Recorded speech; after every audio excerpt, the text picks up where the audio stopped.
पहले दिन कक्षा 1 से 3 और दूसरे दिवस कक्षा 4 से 8 का आकलन किया जाएगा।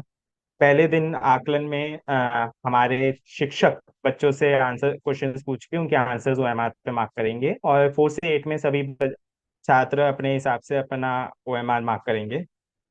अगर हम टाइमिंग की बात करें तो सुबह 9:30 से 11:30 बजे कक्षा 1 से 3 का आकलन किया जाएगा, और उसके बाद 1:30 बजे तक स्कैनिंग। और कक्षा 4 से 8 के लिए 9:15 से 11:50 का टाइम किया गया है।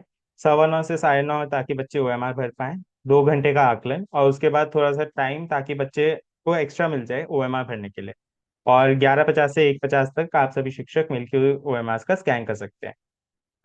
जो विषय की अगर हम बात करें तो कक्षा 1 से 3 में हिंदी और गणित विषय का आकलन किया जाएगा। कक्षा 4 से 5 में हिंदी, गणित, अंग्रेजी और ईवीएस विषयों पर आकलन किया जाएगा। और 6 से 8 में इंग्लिश, हिंदी, मैथ, साइंस और सोशल साइंस विषयों पर आकलन किया जाएगा। अगर हम ऐप की बात करें, पिछले वर्ष हमने सरल ऐप का प्रयोग किया था, किंतु परख ऐप का भी आप सभी ने प्रयोग किया था सीस असेसमेंट के दौरान। इस बार हम परख ऐप, क्योंकि वो सबसे अच्छा लगा था, उसे और इम्प्रूव करके हम लाए हैं, और हेंस जो हमारा नैट आकलन होगा वो परख ऐप के माध्यम से किया जाएगा। परख ऐप पे आप बच्चों की उपस्थिति भी भर सकते हैं और ओएमआर भी स्कैन कर सकते हैं। और उसी पे ही आपको स्टूडेंट आईडी और छात्रवार सूची भी दिखाई दे सकती है। यदि किसी शिक्षक को कोई परख ऐप पे समस्या है तो अपने एआरपी, एसआरजी, डीसीटी साथी या विद्या समीक्षा केंद्र से भी संपर्क कर सकते हैं।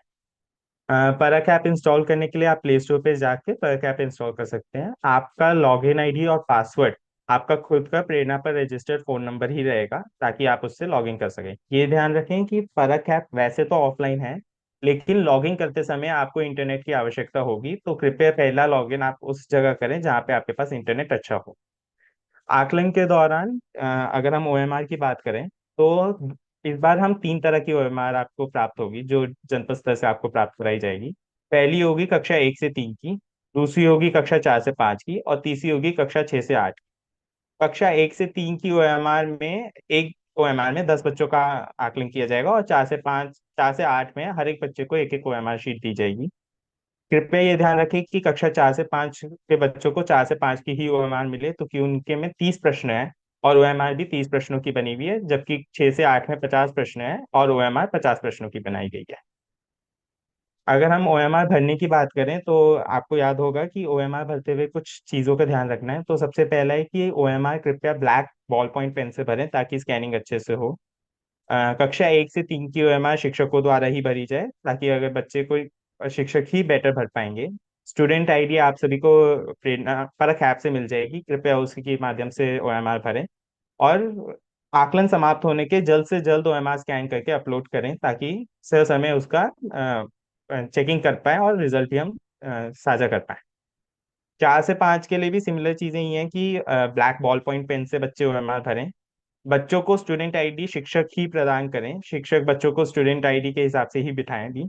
और 2 घंटे का समय दिया जाए प्रश्नों को हल करने के लिए बच्चों को, और उसके बाद ओएमआर शीट स्कैन की जाए। इसी तरह से 6 से 8 के लिए भी कृपया मैं वापस से दोहराना चाहूंगा, ये ध्यान रखें कि 6 से 8 वाले बच्चों को उन्हीं की ओएमआर और 4 से 5 कक्षा के बच्चों को उन्हीं की ओएमआर मिले, ताकि क्वेश्चन नंबर की जो चेंजेस हैं वो उन्हें ठीक से दिखाई दे पाए। छात्रों, आकलन के दिन हमें छात्रों की उपस्थिति भी लेनी है, वो भी परख ऐप के माध्यम से ली जा सकती है। तो परख ऐप जब आप लॉगिन करेंगे उसमें आप कक्षा का कार्ड चूज कीजिए। 3 कार्ड दिखेंगे, तो कि हमने 3 तरह की ओएमआर बनाई है। सही कार्ड चूज करके कक्षा का चयन करके आप उनकी छात्रों की उपस्थिति ले सकते हैं। यहीं उपस्थिति पे अगर आप देखें, यहीं पे आपको 9 डिजिट का आपका स्टूडेंट आईडी भी दिख जाए।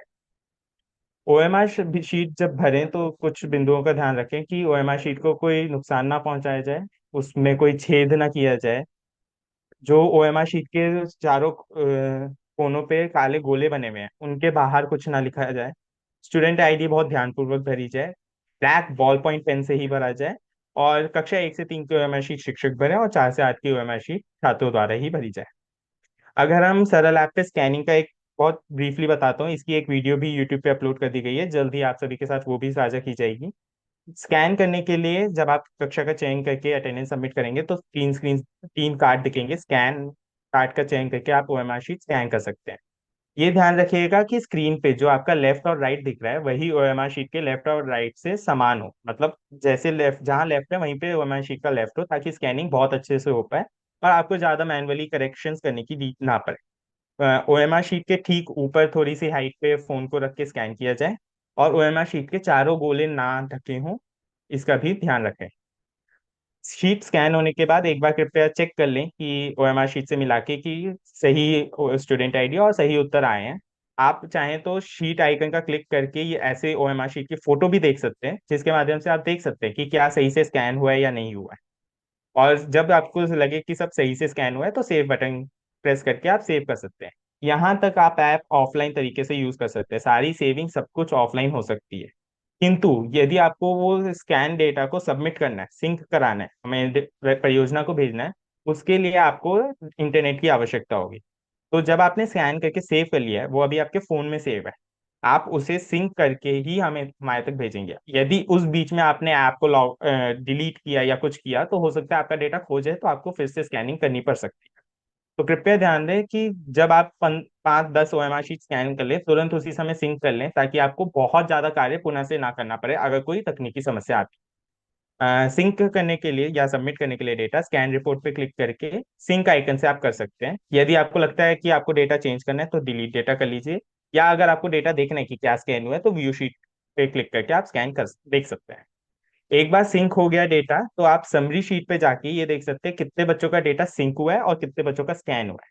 समरी शीट पे जो ऊपर संख्या दिख रही है, तो टोटल स्टूडेंट्स आपके विद्यालय में कितने छात्र हैं, किस कक्षा में, उसके बाद कितने आए थे।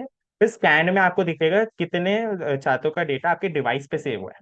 और सिंक का चयन करके आप सिंक में आप देख सकते हैं कितने छात्रों का डेटा आपने परियोजना के साथ साझा कर लिया है, और वो अब सेव हो गया है फाइनली। और वही सूचना आप स्टूडेंट वार उसके नीचे देख सकते हैं। परक ऐप में के कुछ इंपॉर्टेंट बिंदु ये हैं कि पहले तो लॉगिन और सिंकिंग के लिए आपको इंटरनेट की आवश्यकता होगी। लॉगिन आईडी आपका फोन नंबर है, वही आपका पासवर्ड भी है। ये ध्यान रखें कि जिस कक्षा का आकलन किया है उसी कक्षा का चयन करके ओएमआर स्कैन कर रहे हैं आप, क्योंकि यदि आपने कक्षा 4 से 8 में कक्षा 4 से 8, 4 से 5 का स्कैन करते हुए 6 से 8 की ओएमआर का प्रयोग किया, तो वो स्कैन सही से नहीं हो, तो आपको मैनुअली ही करना पड़ेगा। ओएमआर शीट स्कैन होने के बाद देख लें कि डेटा सही से सेव हुआ है, सिंक हुआ है। यदि कोई त्रुटि है तो आप उसे मैनुअली भी चेंज कर सकते हैं। और सबमिट के बाद, उस फोन में सेव करने के बाद जरूर सिंक करके हमारे परियोजना तक सबमिट भेजना डेटा को सुनिश्चित करें। कुछ डूज एंड डोंट्स बहुत जल्दी से हम चलेंगे इस पे, क्योंकि आप सभी इसके बारे में जानते भी हैं। केवल ब्लैक बॉल पॉइंट पेन से ही ओएमआर शीट भरें।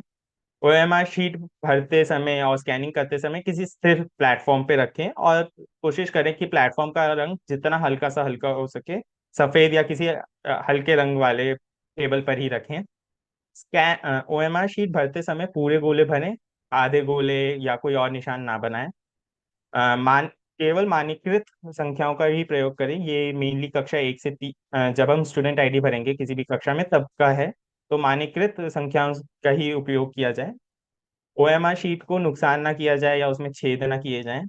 ओएमआर शीट के ऊपर फोन रखा जाए थोड़ी सी दूरी पे, ना कि कहीं साइड में रख के स्कैन किया जाए। ओएमआर शीट के चारों गोले ना ढके हुए हों, कोई भी गोला ना ढका हो, जो ऊपर के 4 काले गोले हैं। मल्टीपल ओएमआर शीट अगर होगी तो आपका ठीक से स्कैन नहीं होगा, आपको बार बार मैनुअल करना पड़ेगा। तो कोशिश कीजिए एक समय पे एक ही ओएमआर शीट स्कैन की जाए। अ, अच्छी रोशनी वाले कमरे में स्कैन की जाए, और ठीक से फोकस हो ओएमआर शीट पे कैमरे का। यदि आपके कैमरे फोकस में या किसी में दिक्कत आ रही है, आप सेटिंग आपके परख ऐप पे सेटिंग आइकन है, उस पर क्लिक करके आप उसे चेक कर सकते हैं। यदि आपको लगता है कि फ्लैश लाइट से रोशनी बहुत ज्यादा हो रही है, तो वो भी सेटिंग आइकन पे जाकर के आप रोक सकते हैं। एक बार जब स्कैन हो जाए तो शीट की फोटो देख लें, यदि वो फोटो सही नहीं है तो मतलब आपका स्कैन सही नहीं हुआ है, आप पुनः उसे स्कैन कर लें। आप कुछ मुख्य दायित्वों पे चर्चा करते हैं। शिक्षकों के लिए सबसे मुख्य दायित्व है कि एक बार वो चेक कर लें कि एक बार यूट्यूब लाइव जो अभी हमारा हो रहा है उसे बार बार देख लें, परख ऐप की ट्रेनिंग वीडियो वगैरह देख लें। एक बार देख लें कि प्रेरणा पोर्टल पर विद्यार्थी का डेटा सही है। 100% विद्यार्थियों की उपस्थिति सुनिश्चित करें, और अगर कोई समस्या आए तो तुरंत एआरपी साथी या किसी अन्य शिक्षक को साथी या विद्या समीक्षा केंद्र से संपर्क करें, ताकि जल्द से जल्द आपकी समस्या का समाधान किया जा सके। एआरपीज और बीओस के कुछ मुख्य दायित्व हैं कि पहले तो विद्यालय स्तर तक सारे प्रश्न पत्र ओएमआर शीट पहुंच जाए सर समय। सभी शिक्षक वो ट्रेनिंग वीडियो देखें, परख ऐप की ट्रेनिंग वीडियो देखें, ये नैट की यूट्यूब लाइव वीडियो देखें। अपने ब्लॉक में विद्यालय आकलन वाले दिन भ्रमण करें कि विद्यालयों में कैसा आकलन जा रहा है, कोई समस्या आ रही है तो उसे सुलझाएं। बीएसए डीसीटी एसआरजी के दायित्व में है कि वो ओएमआर शीट और प्रश्न पत्र का सही निर्देशित गुणवत्ता के अनुसार प्रिंटिंग कराएं और उन्हें ससमय विद्यालयों तक उपस्थित करवाएं। शिक्षकों की 100% ट्रेनिंग सुनिश्चित करें और आकलन वाले दिन भ्रमण करें, और यदि कोई समस्या उन तक आती है तो वो सुलझाएं। यदि आप लोग ना सुलझा पाए, BSA DCT SRG ARP BEO, तो आप सभी का हमारे साथ एक व्हाट्सएप ग्रुप है, आप उसमें भी वो साझा कर सकते हैं। समस्या आने पर क्या आप एज अ शिक्षक क्या कर सकते हैं, तो सबसे पहले तो एसओपी एफएक्यू देखें, वो आपके संवाद ऐप, परख ऐप और व्हाट्सएप ग्रुप पे अवेलेबल रहेगा। यूट्यूब पे परख ऐप की ट्रेनिंग वीडियो होगी, ये यूट्यूब लाइव भी अवेलेबल होगा, उसे देखें। किसी अपने विकासखंड के अन्य शिक्षक साथी, संकुल या एआरपी साथियों से संपर्क करें। जनपद स्तर के डीसीटी या एसआरजी के साथ संपर्क करें। और यदि कुछ भी ना हो, इनमें से कहीं भी समस्या का समाधान में ना मिले, तो विद्या समीक्षा केंद्र से संपर्क करें। SRG DCT BEO ARP BS से अगर आपको कोई समस्या का नहीं आ रहा, तो आप विद्या समीक्षा केंद्र से भी संपर्क कर सकते हैं। और आप सभी के साथ हमारा एक परियोजना का ग्रुप है, आप उस पर भी डाल सकते हैं, वहां पे आपकी समस्या का समाधान किया जाएगा। इसी के साथ मैं अपने सत्र